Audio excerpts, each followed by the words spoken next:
Hello नमस्कार और एक बार फिर से स्वागत है आपके अपने YouTube channel the Balaji classes में। दोस्तों, हम मौर्य काल हमने पिछली क्लास में स्टार्ट किया था। प्राचीन इतिहास के क्रम में हमने वैदिक धर्म को पूरा पढ़ा था, जिसके अंतर्गत हम वेद, उपवेद, ब्राह्मण ग्रंथ, आरण्यक, उपनिषद इन सबको हमने पढ़ा था। उसके बाद हमने पढ़ा था पूर्व वैदिक काल, उसके बाद हमने उत्तर वैदिक काल पढ़ा। इसी क्रम में हमने पढ़ा था 16 महाजनपदों को, जिन सभी वीडियोस को आप इस वीडियो के डिस्क्रिप्शन बॉक्स में मैं लिंक दे दूंगा, उससे देख सकते हैं जाकर के। इसके अलावा पिछली वीडियो की क्लास में हमने मौर्य काल को स्टार्ट किया था। मौर्य काल का पिछला जो वीडियो था, उस वीडियो में हमने पूरा मौर्य काल का जो शुरुआती चरण है, किस प्रकार से मौर्य काल की स्थापना हुई, इन सभी विषय में हमने पूरी बात करी थी। चंद्रगुप्त मौर्य के विषय में जानकारी दी थी, बिंदुसार के विषय में हमने बात करी थी। आज की इस वीडियो में मुख्य रूप से हम बात करेंगे अशोक के विषय में कि अशोक के द्वारा क्या क्या चीजें कैसे कैसे हुई थी। तो पूरी डिटेल से चर्चा करेंगे। और ये वीडियो आप किसी भी एग्जाम को देने के लिए अगर देख रहे हैं तो किसी भी एग्जाम के लिए ये वीडियो मोस्ट इंपॉर्टेंट है। सभी एग्जाम के लिए समान रूप से महत्वपूर्ण है, चाहे वो एग्जाम एसएससी का हो, चाहे वो एग्जाम इतिहास का पीजीटी हो या टीजीटी हो। इसके अलावा उत्तर प्रदेश का कोई भी एग्जाम हो, लेखपाल हो, वीडियो हो, यहाँ तक कि आपके जो एग्जाम उत्तर प्रदेश का जो पीसीएस है उसके प्री तक के लिए ये सभी जो वीडियोस मैं बना रहा हूँ आपके लिए मोस्ट इंपॉर्टेंट है। सभी में आपको यहाँ से प्रश्न देखने को निश्चित तौर पर मिलेंगे। तो आइए स्टार्ट करते हैं, देखते हैं आज की इस वीडियो में अशोक के द्वारा पूरा परिचय देखेंगे अशोक का, अशोक के द्वारा क्या क्या कार्य किए गए थे उसको देखेंगे। इसके अलावा मौर्य काल की प्रशासनिक, आर्थिक जो स्थापत्य कला थी, किस प्रकार से उसके विषय में जानकारी मिल सकती है। तो आइए एक एक चीज करके हम एक एक चीजों को डिटेल से पढ़ेंगे। तो आइए शुरू करते हैं। यहाँ पर चैनल पर ना हो तो सब्सक्राइब कर लीजिएगा, बेल आइकन जरूर दबाइएगा, जिससे मेरी जितनी भी वीडियोस हैं उसकी नोटिफिकेशन आपको फिर जरूर मिल पाएगी। तो आइए स्टार्ट करते हैं। यहाँ पर आप देख रहे हैं कि आज की इस वीडियो में हम सबसे पहले स्टार्ट कर रहे हैं चंद्रगुप्त मौर्य को पढ़ने के बाद उनके पुत्र बिंदुसार उत्तराधिकारी थे और बिंदुसार के उत्तराधिकारी बने अशोक। बिंदुसार की मृत्यु 273 ईसा पूर्व बिंदुसार थे, जो कि चंद्रगुप्त मौर्य के पुत्र थे। तो चंद्रगुप्त मौर्य की मृत्यु 298 ईसा पूर्व में हो जाती है। उसके बाद इनके पुत्र बिंदुसार गद्दी पर बैठते हैं और 273 ईसा पूर्व में 273 बीसी यानी 273 ईसा पूर्व में बिंदुसार की भी मृत्यु हो जाती है। और अशोक बैठता है 269 ईसा पूर्व यानी 269 बीसी या 269 ईसा पूर्व में। तो मृत्यु होती है बिंदुसार की 273 ईसा पूर्व में। अशोक गद्दी पर बैठता है 269 ईसा पूर्व में। ऐसा क्यों? तो 4 साल बाद इसलिए अपनी गद्दी पर बैठने के बाद ये राज्याभिषेक करवाता है, क्योंकि बिंदुसार की मृत्यु के बाद ये कहा जाता है कि जो अशोक थे और उसके 99 भाई थे, इनके आपस में युद्ध होते और 4 साल तक उत्तराधिकार का युद्ध होता रहा, जिसके प्रमाण के तौर पर तारानाथ थे। तारानाथ एक बौद्ध ग्रंथ थे, एक बौद्ध भिक्षु थे जिन्होंने इसके विषय में जानकारी दी है। लेकिन अशोक की जो लड़ाई है, यानी अशोक ने अपने 99 भाइयों को मार करके गद्दी पर बैठा, इस प्रकार का कोई भी एक प्रमाणित उल्लेख कहीं इतिहास में कहीं पर भी देखने को नहीं मिलता है। तो ये मान सकते हैं कि 269 ईसा पूर्व जो अशोक है वो गद्दी पर बैठा। आइए अशोक के कुछ उपनाम है उनको भी हम देख लेते हैं। तो अशोक का एक नाम है देवानाम प्रियदर्शी। देवानाम प्रियदर्शी, ये देवानाम प्रियदर्शी इसका एक भब्रू अभिलेख है। कौन सा अभिलेख? भब्रू अभिलेख। अभिलेख क्या होता है, इसको भी हम अभी जब आप वीडियो देखते रहिए आगे आपको सभी जानकारी मिलेगी कि अभिलेख क्या है, स्तंभ लेख क्या है, सभी की जानकारी आपको डिटेल से मिलेगी। अभी तक के लिए आप समझिए कि इसका जो भब्रू अभिलेख था, भब्रू अभिलेख में अशोक को देवानाम प्रियदर्शी कहा गया है। उज्जैन करमौली भी अशोक का नाम है। चंड अशोक को चंड अशोक भी कहा जाता है। कहते हैं कि अशोक शुरुआत में बहुत ही क्रोधी था, बहुत क्रूर शासक के तौर पर जाना जाता था, तो इसलिए चंड अशोक भी इसे कहते हैं। इसके अलावा पुराणों में अशोक को अशोक वर्धन भी कहा जाता है, पुराणों में अशोक को अशोक वर्धन भी कहा जाता है। तो यह इसके कुछ उपनाम हैं। जब अशोक शासक बना, तो जिस समय अशोक शासक बना था उस समय यह अवंती का क्या था, ये अवंती का एक राज्यपाल था। जिस समय अशोक शासक बनता है 269 ईसा पूर्व में मगध की गद्दी पर बैठता है, तो उस समय उसके पहले ये अवंती का राज्यपाल था। तो इतनी जानकारी हमें मिली कि अशोक बिंदुसार का पुत्र था और 269 ईसा पूर्व में गद्दी पर बैठा। इसके नाम देवानाम प्रियदर्शी, उज्जैन करमौली, चंड अशोक, अशोक वर्धन, इसके आदि इत्यादि इसके उपनाम हैं। इसके अलावा इसके कुछ और भी उपनाम हैं।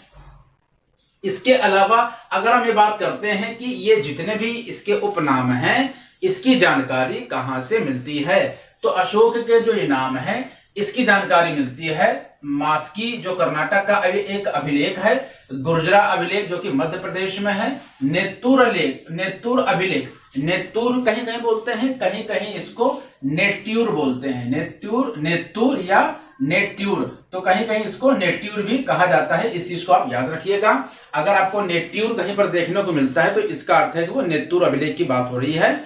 नेत्तूर अभिलेख में भी अशोक के उपनामों का वर्णन है, जो कि नेत्तूर अभिलेख आंध्र प्रदेश में है। और इन सभी अभिलेखों से हमें जानकारी मिलती है कि अशोक के कुछ उपनाम हैं। रुद्रदामन का एक अभिलेख है जिसको बोलते हैं जूनागढ़ अभिलेख। रुद्रदामन के जूनागढ़ अभिलेख से अशोक का नाम मिलता है। तो यहाँ पर हमने कुछ अशोक के नाम से रिलेटेड बातें हमने समझ ली कि इसके क्या क्या नाम हैं। अब इसके अलावा हम अगर देख लेते हैं तो इसकी यानी अशोक की जो माता हैं उनको बौद्ध ग्रंथों में धम्मा कहा गया है। बौद्ध ग्रंथों में इनकी माता को धम्मा, पासादिका और सुभद्रांगी कहा गया है। सुभद्रांगी सबसे जो सर्वप्रसिद्ध और जो सबसे उपयुक्त नाम है कि अशोक की जो माता है इनका नाम सुभद्रांगी था। इनकी अगर पत्नियों का नाम करते हैं तो इनकी पत्नी में महादेवी, इनकी पत्नी का नाम जिनका नाम था महादेवी, इन्हें पद्मावती भी कहा जाता था। इनकी पत्नी में एक थी कारुवाकी जो कि प्रयाग स्तंभ लेख में इनकी जानकारी है, कारुवाकी। इसके अलावा जो तीसरी एक इनका नाम था तिष्य रक्षिता, यानी अशोक की पत्नी महादेवी या पद्मावती थी। अशोक की पत्नी का नाम कारुवाकी था, अशोक की पत्नी का नाम तिष्य रक्षिता था। तो पत्नी जो महादेवी थी या जो इनका नाम पद्मावती था, तो इनके एक पुत्र महेंद्र और एक पुत्री संघमित्रा थी। पत्नी जो महादेवी थी इनके पुत्र महेंद्र और संघमित्रा इनकी पुत्री थी। इनकी जो पत्नी कारुवाकी थी उनसे एक पुत्र तीवर और चारुमती, इनके विषय में जानकारी मिलती है, पुत्र तीवर और चारुमती। इसके अलावा जो तिष्य रक्षिता हैं इन्हें कहा जाता था कि ये बौद्ध ग्रंथ को, जो बौद्ध धर्म थे इनको पसंद नहीं करती थी और बौद्ध धर्म विरोधी पत्नी मानी जाती थी अशोक की, जिनका नाम था तिष्य रक्षिता। तो इस प्रकार से हमने इनकी जो पत्नियां हैं इनका नाम देख लिया, इनकी माता का नाम देख लिया, इनके बच्चों के हमने नाम देख लिए। अब इसके अलावा जो हम और देखते हैं, जैसे आप यहाँ पर देख सकते हैं महेंद्र है, संघमित्रा है, चारुमती हैं, ये इनके पुत्र और पुत्रियां थी। लेकिन अगर इनकी कुछ और बातों अगर हम देखें इनके बच्चों से या इनकी संतानों से लेकर के, तो इनकी संतानों के विषय में दिया गया है कि अशोक की संतानें जिनको की क्या है कि बौद्ध ग्रंथों में इनकी दो पुत्रियां बताई गई, बौद्ध ग्रंथों में इनकी दो पुत्रियां बताई गई जिनका नाम था संघमित्रा। अशोक की दो संतानों में दो पुत्रियां जिनका नाम था संघमित्रा और चारुमती, और इनके दो पुत्रों के विषय में जानकारी दी गई बौद्ध ग्रंथों में, जिनमें से एक का नाम है कुणाल, दूसरे का नाम था महेंद्र। एक का नाम था कुणाल और दूसरे का नाम था महेंद्र। तो अशोक की दो पुत्रियां बौद्ध धर्मों के बौद्ध ग्रंथ के हिसाब से संघमित्रा और चारुमती थी। पुत्रों में कुणाल और महेंद्र इनके दो पुत्र थे। इसके अलावा एक इनका जो पुत्र था जिसका नाम था जालौक, इनके एक पुत्र का नाम जालौक था, जिसके विषय में जानकारी मिलती है राजत रंगड़ी से। राजत रंगड़ी ये एक काव्य है और कश्मीर के एक कवि थे जिनका नाम था कल्हड़, कश्मीर के एक कवि थे जिनका नाम था कल्हड़, और कल्हड़ की एक काव्य है जिनका नाम है राजतरंगिणी। कल्हड़ की राजतरंगिणी के अंतर्गत पुत्र अशोक के एक पुत्र जालौक के विषय में जानकारी दी हुई है और अशोक के एक पुत्र तीवर का भी उल्लेख मिलता है और वो उल्लेख मिलता है प्रयाग स्तंभ लेख से। तो आपने देखा कि अभिलेख, स्तंभ लेख, स्तंभलेख, अभिलेख, शिलालेख, इन सभी के विषय में जानकारी मैं डिटेल से आपको वीडियो के आगे बताता रहूंगा। तो आइए यहाँ पर हमने इतनी बातों को समझा कि अशोक की कुछ संतानों के विषय में, अशोक की पत्नी के विषय में, अशोक के उपनाम के विषय में हमने इन सभी बातों को समझ लिया है। अब अगर कुछ और बातें देखें तो जैसे अशोक का जो पुत्र था जिसका नाम था महेंद्र, अशोक के पुत्र जिसका नाम था महेंद्र और इनकी पुत्री संघमित्रा, इनको अशोक ने श्रीलंका भेजा था। कहां भेजा था? श्रीलंका भेजा था। और वहां पर किस लिए भेजा था? वहां पर जो बौद्ध धर्म था उसके प्रचार प्रसार के लिए भेजा था। अगर बात करते हैं श्रीलंका के, तो श्रीलंका का पुराना नाम था सीलोन। श्रीलंका का पुराना नाम क्या था? सीलोन था श्रीलंका का पुराना नाम। इसके अलावा इनकी एक जो पुत्री थी चारुमती, ये है चारुमती, इनको नेपाल भेजा था। यानी अपने पुत्र महेंद्र और संघमित्रा को भेजा श्रीलंका और पुत्री चारुमती को भेजा नेपाल। किस लिए भेजा? बौद्ध धर्म के प्रचार और प्रसार के लिए भेजा था। इनकी जो पुत्री है चारुमती, इनकी इस पुत्री जिनका नाम है चारुमती जो कि नेपाल गई थी और नेपाल गई थी वहां पर इनका विवाह कर दिया गया था देवपाल से। नेपाल के एक शासक थे देवपाल, इनसे इन चारुमती का विवाह कर दिया गया था और इसी देवपाल के नाम पर नेपाल में ही देवपत्तन नगर, इन्हीं देवपाल के नाम पर चारुमती ने नेपाल में देवपत्तन नगर की स्थापना करी थी या देवपत्तन नामक नगर को बसाया था। और अशोक ने भी क्या किया था कि नेपाल में ललितपत्तन नगर बसाया था, ललितपत्तन नगर की स्थापना की थी या बसाया था अशोक के द्वारा भी। तो देवपाल से विवाह हुआ था चारुमती का जो कि नेपाल गई थी, अशोक की पुत्री थी, बौद्ध धर्म के प्रचार प्रसार के लिए नेपाल गई थी। वहां पर देवपाल से इनका विवाह कर दिया गया जिसके नाम पर देवपत्तन नगर की स्थापना की थी नेपाल में और अशोक ने ललितपत्तन नगर बसाया था नेपाल में।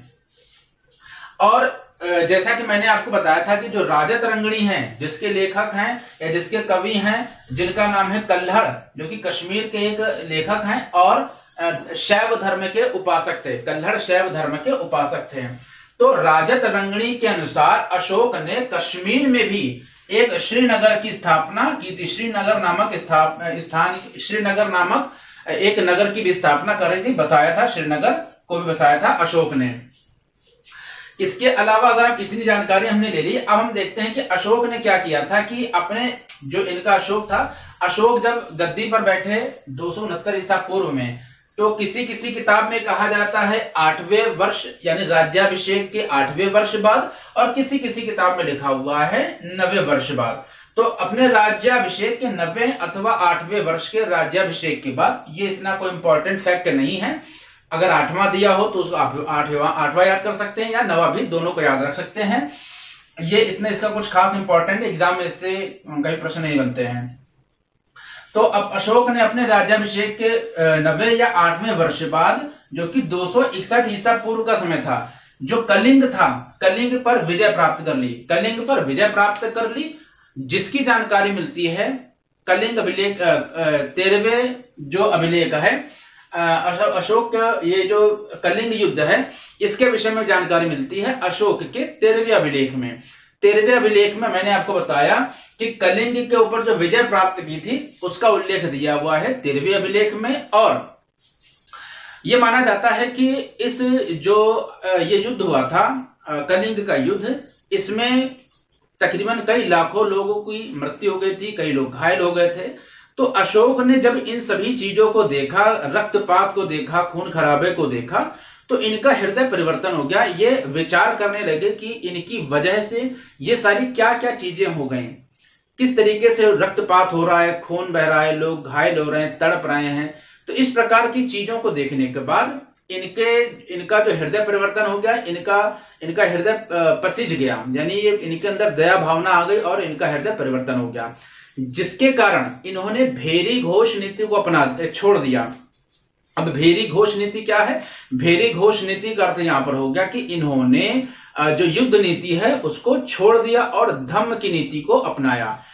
भेरी घोष नीति यानी युद्ध की नीति को छोड़ करके धम्म नीति यानी धर्म की नीति को अपनाया और युद्ध को हमेशा हमेशा के लिए छोड़ दिया। धम्म नीति के विषय में जो जानकारी मिलती है वो मिलती है इनके दूसरे और 7वें स्तंभ लेख में। धम्म नीति के विषय में जानकारी कहां से मिलती है? अशोक के दूसरे और 7वें स्तंभ लेख से। तो आइए आगे देखते हैं। अच्छा, यहाँ पर एक जुड़ा हुआ फैक्ट है कि कलिंग विजय की जो जानकारी मिलती है 13वें अभिलेख से, और इसी कलिंग को जाना जाता है जो हाथी है, हाथी अच्छे हाथियों के विषय में जानकारी मिलती के मतलब जो हाथी हैं उनके व्यापार के विषय में जानकारी मिलती है कि जो कलिंग है वो हाथी के व्यापार के लिए भी बहुत प्रसिद्ध था। तो यहाँ पर मैंने क्या बताया कि इस कलिंग युद्ध के बाद क्या हुआ कि इस युद्ध के बाद अशोक का हृदय परिवर्तन हो गया और बौद्ध ज्ञान को इसने प्राप्त किया। इसका एक भाई था जिसका नाम था सुशीम। इसके एक भाई का नाम था सुशीम।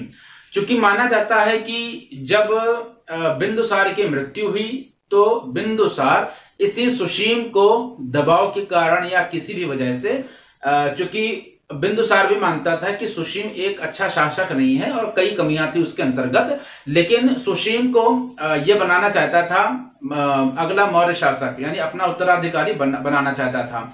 लेकिन जो इसके मंत्री थे कुछ राज्य के, यानी मौर्य साम्राज्य के उस समय कुछ मंत्री थे, महामाप्ति थे, वो अशोक को चाहते थे कि अशोक राजभार संभाले और अशोक ही एक योग्य शासक है। 273 ईसा पूर्व में बिंदुसार की मृत्यु होती है और 4 वर्ष उत्तराधिकार के संघर्ष के बाद अशोक गद्दी पर 269 ईसा पूर्व की समय में बैठता है।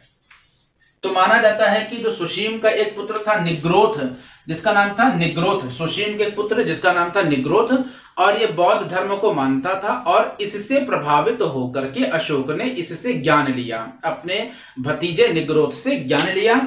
और इसके अलावा जो सबसे अधिक ज्ञान लिया था वो लिया था उपगुप्त से। ये वही उपगुप्त है जिसने अशोक को गद्दी पर बैठने में यानी साम्राज्य का शासक बनने में सबसे ज्यादा मदद की थी, जिसका नाम था उपगुप्त। और इसी उपगुप्त से सबसे अधिक बौद्ध धर्म की शिक्षा ली थी अशोक ने। इसके अलावा मोगलीपुत्र तिस्स, इससे भी अशोक ने बौद्ध धर्म के विषय में जानकारी ली और ये बौद्ध धर्म का उपासक बन गया। इसके अलावा अगर हम और देखते हैं तो बौद्ध ज्ञान के कारण ही इसने भेरी घोष नीति को छोड़ करके धम्म घोष की नीति या धम्म की नीति को अपनाया था। और धम्म का अर्थ क्या होता है? साधुता। धम्म का अर्थ क्या होता है? साधुता। अब धम्म की अगर हम व्याख्या करते हैं तो धम्म के अंतर्गत अहिंसा, दूसरों को परेशान न करना, अच्छे कार्य करना, भूखे को खाना खिलाना, प्यासे को पानी पिलाना, युद्ध न करना, लड़ाई झगड़े से छुड़वाना, तमाम ऐसी चीजें हैं जो साधु के लिए आवश्यक होती हैं। नहीं, साधु का जो साधु नाम की व्याख्या करती हैं वो सभी चीजें धम्म को भी परिभाषित करती हैं। और अशोक का जो धम्म है उसके विषय में जो परिभाषा दी थी, अशोक के धम्म के विषय में जो परिभाषा दी थी वो दी थी राहुलोवाद सुत्त ने। किसने दी थी? राहुलोवाद सुत्त ने दी थी। अशोक के धम्म के विषय में उसकी परिभाषा को अशोक के धम्म को परिभाषित किया था राहुलोवाद सुत्त ने। तो हमने अभी तक यहाँ पर क्या देखा कि अशोक किस प्रकार 269 ईसा पूर्व में गद्दी पर बैठता है, उसके कुछ उपनाम हमने देखे पुराणों में और किसी अभिलेख में क्या क्या उसके नाम हैं, हमने उसको देख लिया। रुद्रदामन के जो जूनागढ़ अभिलेख से भी अशोक के नाम की जानकारी मिलती है। भब्रू अभिलेख में प्रियदर्शी कहा गया है, अशोक प्रियदर्शी कहा गया है अशोक को। इसके अलावा उनकी पत्नी महादेवी कारुवाकी तिष्य रक्षिता हैं, उनके पुत्र हैं महेंद्र संघमित्रा, इसके अलावा चारुमती, ठीक है, और उनके पुत्र कुणाल हैं, महेंद्र हैं। राजत रंगड़ी के अनुसार अशोक ने कश्मीर में श्रीनगर की स्थापना करी, नेपाल में ललित पत्तन नगर की स्थापना करी। इनकी पुत्री चारुमती ने नेपाल में विवाह कर लिया वहां के शासक देवपाल से और इनके नाम पर देवपत्तन नगर की स्थापना करी। अशोक ने अपने राज्याभिषेक के 90 वर्ष बाद या 8वें वर्ष बाद 261 ईसा पूर्व में कलिंग की विजय प्राप्त करी और कलिंग की विजय के विषय में जानकारी मिलती है 13वें अभिलेख से। और इसी युद्ध के बाद अशोक का मन परिवर्तित हो गया और अपने भतीजे निग्रोध से इन्होंने बौद्ध धर्म की दीक्षा प्राप्त करी। सबसे अधिक दीक्षा इन्होंने बौद्ध धर्म के लिए उपगुप्त जो महामात्य था उस समय उससे प्राप्त करी और मोगली पुत्र तिस से प्राप्त करी। और अशोक के धर्म की परिभाषित की जाती है राहुलोवाद सूत्र से।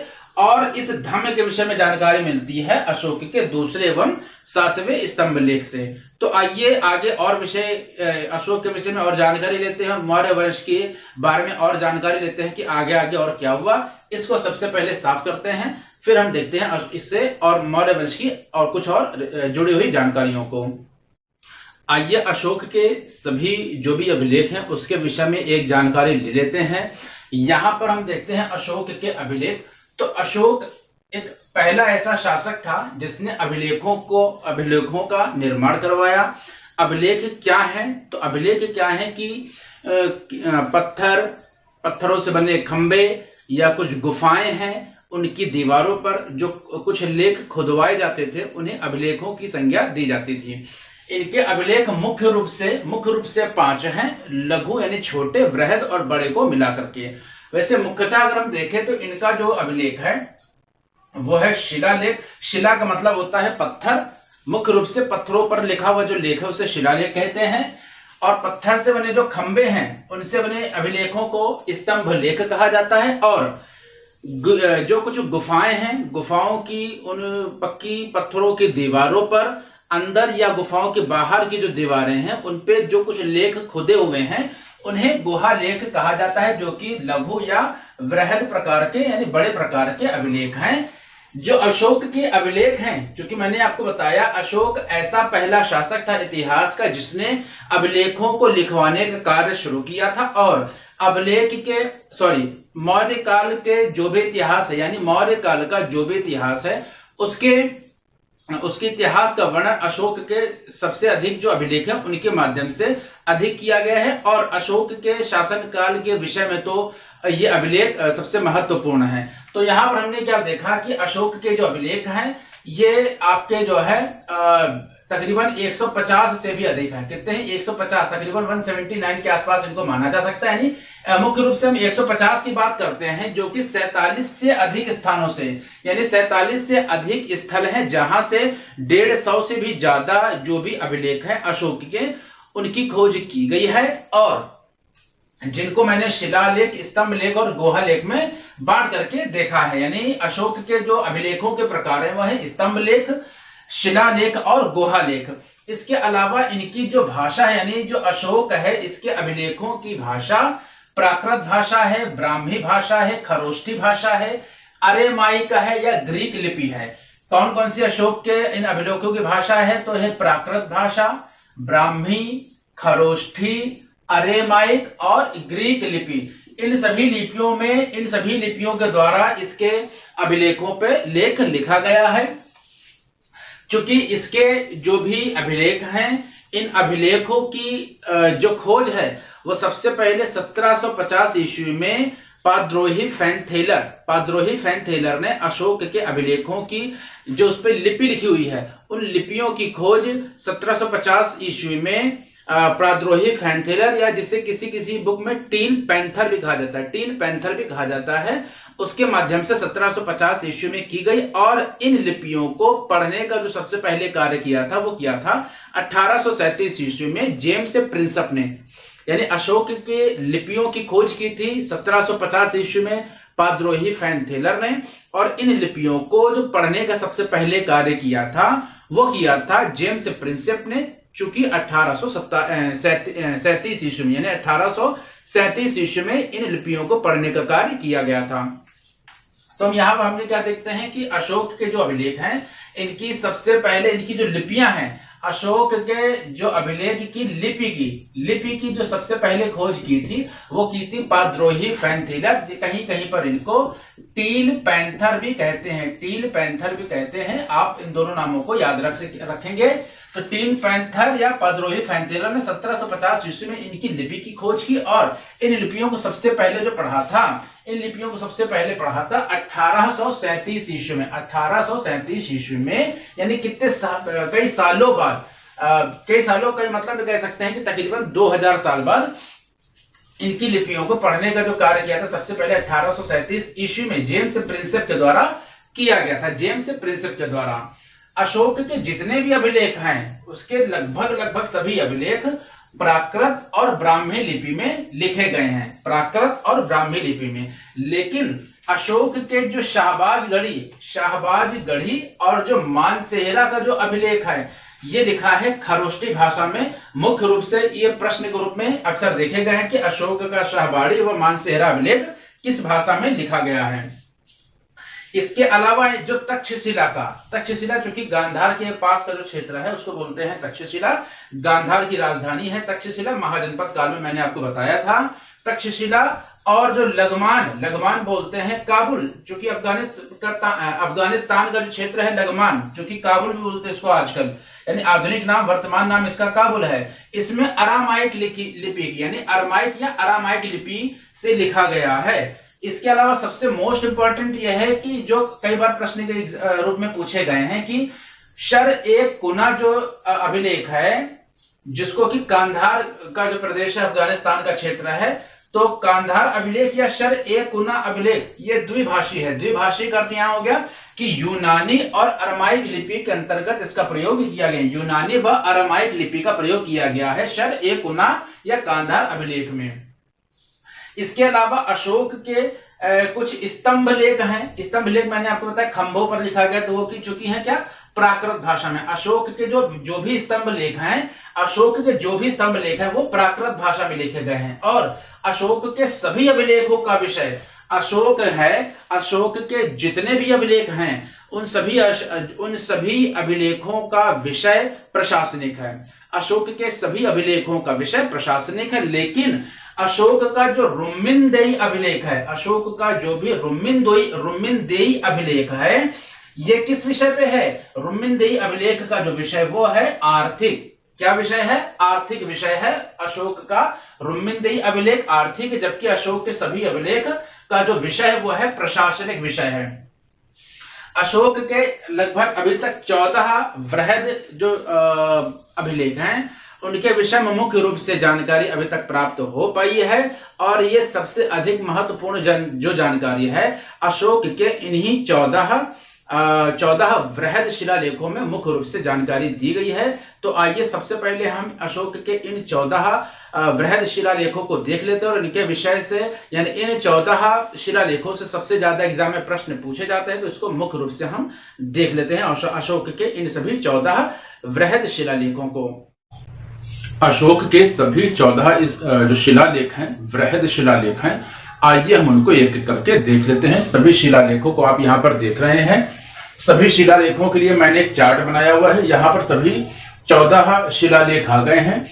एक तरफ यहाँ पर दिया हुआ है कौन सा शिलालेख है, यानी प्रथम, द्वितीय, तीसरा या चौथा, इस प्रकार से शिलालेख के जितने भी 14 शिलालेख हैं उनके नंबर दिए हुए हैं। इसके बाद यहाँ पर दिया हुआ है कि जो भी शिलालेख है उसमें क्या महत्वपूर्ण विषय है जिसका वर्णन किया गया है, जिसका उल्लेख किया गया है इस वृहद शिलालेख के अंतर्गत। तो आइए देखते हैं। यहाँ पर सबसे पहले लिखा हुआ है प्रथम शिलालेख। इस प्रथम शिलालेख के अंतर्गत हम क्या करते हैं कि इस शिलालेख में पशु बलि की निंदा की गई है। अब पशु बलि का अर्थ यहाँ पर क्या हो गया?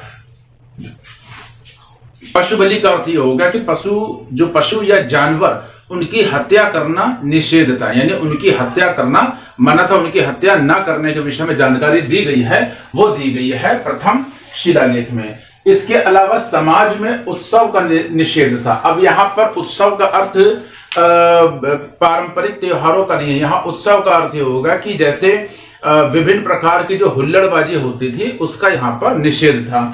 तो समाज में उत्सव निषेध था और जो सभी मनुष्य हैं, इस शिलालेख में कहा गया है कि जो सभी मनुष्य हैं वो मेरी संतान है। तो प्रथम शिलालेख के अंतर्गत यहाँ पर पशु बलि की निंदा, समाज में उत्सव का निषेध और सभी मनुष्य मेरी संतान है, प्रथम शिलालेख के अंतर्गत इसका उल्लेख किया गया है। और इन शिलालेखों से एग्जाम में सीधे सीधे प्रश्न पूछे जाते हैं और मैं कह रहा हूं कि मौर्य साम्राज्य में सबसे ज्यादा प्रश्न बनते हैं अशोक से, और अशोक के जो पूरा वर्णन है उसमें सबसे ज्यादा प्रश्न बनते हैं अशोक के दिए हुए शिलालेख या अभिलेखों से। तो इनसे सबसे ज्यादा प्रश्न बनते हैं, इनको आप अच्छे से याद रखिएगा। तो मैंने बताया आपको कि प्रथम शिलालेख में पशु बलि की निंदा, समाज में उत्सव निषेध और सभी मनुष्य मेरी संतान है, इस प्रकार का उल्लेख प्रथम शिलालेख के अंतर्गत किया गया है। आइए देखते हैं यहाँ पर द्वितीय शिलालेख यानी दूसरा शिलालेख। इसमें क्या दिया हुआ है, पशु और मनुष्य इन दोनों, यदि ये दोनों बीमार होते हैं या किसी प्रकार की इन्हें चिकित्सा की आवश्यकता होती है या उपचार की आवश्यकता होती है, तो द्वितीय शिलालेख में कहा गया है कि पशु तथा मनुष्य दोनों की चिकित्सा की व्यवस्था की गई है। और जो चेर, चोल, पांड्य, सत्यपुत्र या सत्यपुत्र, इनकी भी चर्चा देखने को मिलती है। तो मुख्य रूप से आप याद रखेंगे कि पशु और मनुष्य दोनों की चिकित्सा की व्यवस्था है इस दूसरे शिलालेख के अंतर्गत, इसको मुख्य रूप से आप याद रखेंगे। जो तीसरा शिलालेख है या जो तृतीय शिलालेख है, इसमें क्या कहा गया है कि जो युक्त थे, रज्जुक थे और प्रादेशिक थे। अब यहां पर ये युक्त, रज्जुक और प्रादेशिक क्या हैं? ये क्या हैं? ये मौर्यकालीन बड़े अधिकारी हुआ करते थे। क्या हुआ करते थे? ये मौर्य काल में बड़े बड़े जो अधिकारी थे, ये अधिकारी हुआ करते थे मौर्य साम्राज्य के। ये अधिकारी, इन्हें युक्त कहा जाता था, रज्जुक कहा जाता था और प्रादेशिक कहा जाता था। इन्हें प्रजा के बीच में जाकर के हर 5वें वर्ष दौरा करने का आदेश था, यानी ये प्रत्येक 5 वर्ष में जाएं और जो मौर्य साम्राज्य के जो प्रजा है उनके बीच में जाएं, दौरा करें और उनसे पूरी चर्चा करें, उनके विषय में जानकारी पूरी प्राप्त करें कि किस प्रकार की व्यवस्थाएं हैं, प्रजा के क्या हालचाल हैं, किस प्रकार की प्रजा में व्यवस्था है। तो उस प्रकार के दौरे जाकर के प्रत्येक 5 वर्ष में मौर्य साम्राज्य के जो अधिकारी युक्त, रज्जुक और प्रादेशिक को करने के लिए आदेश दिया गया है।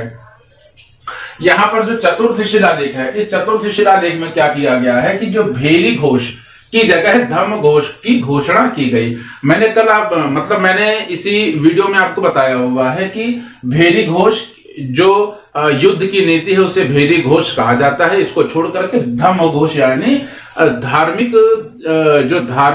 नीति है उसको अपनाने की विषय में बातचीत या चर्चा की गई है।